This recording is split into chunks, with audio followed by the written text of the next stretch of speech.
Well, hello. Welcome to Desire Dialogues, the podcast where we talk desire, not duty, where intimacy is co created, not over functioned. It's also the place where you're going to reclaim that kind of connection that actually turns you on. I'm your host, Lauren Goyette, sex coach, pleasure educator, and fucking truth teller that your libido's been waiting for.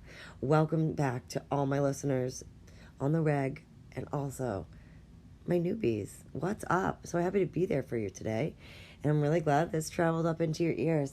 Today we're going to dive into a topic that really messes with way more couples than you think. The fucking hero complex. Yeah, right? You've probably heard of it. The idea that men want to be needed to save the day, to be your knight in shining lube, right? Listen, there's truth to it.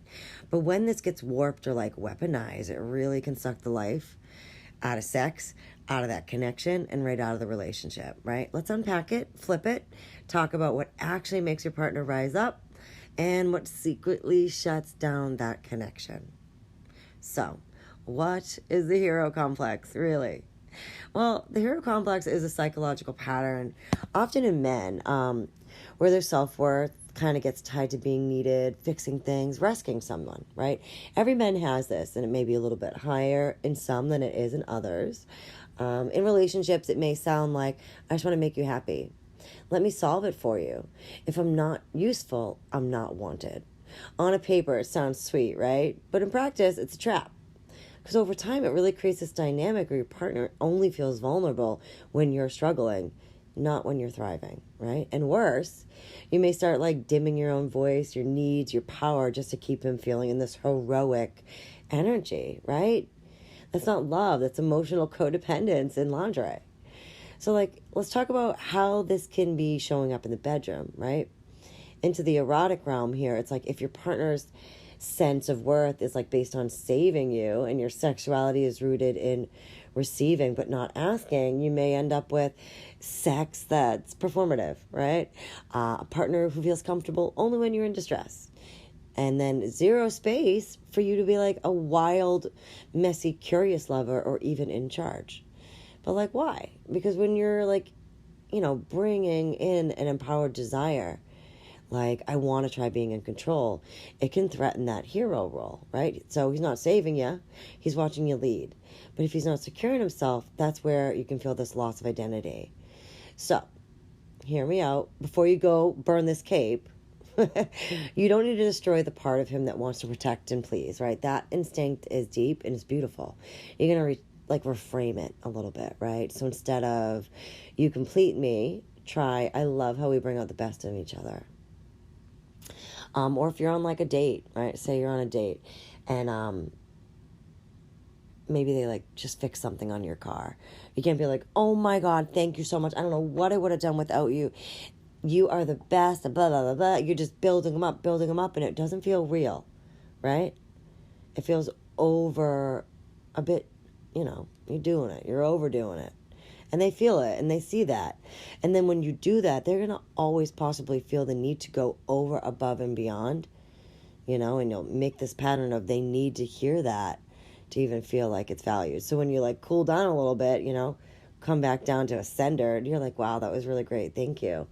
Instead of like, oh my God, you're the best, right? It's a little bit of a change there, and they'll need to adjust to that.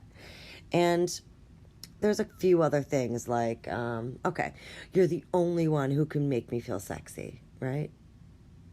That's putting a lot of pressure on them. That's actually taking a lot of power away from you. So you can try, you amplify the sexy that already lives in me. Instead of, please fix this, it could be, can we explore a solution together? It's not about like denying his desire to contribute, but it's like about sharing an invitation for like shared power, okay? That's where intimacy lives. That's where a growing connection lives. That's where eroticism lives, okay? So 3 scripts to try this week. I love to give you action steps and little small invitations, and I love to keep my episodes short and brief.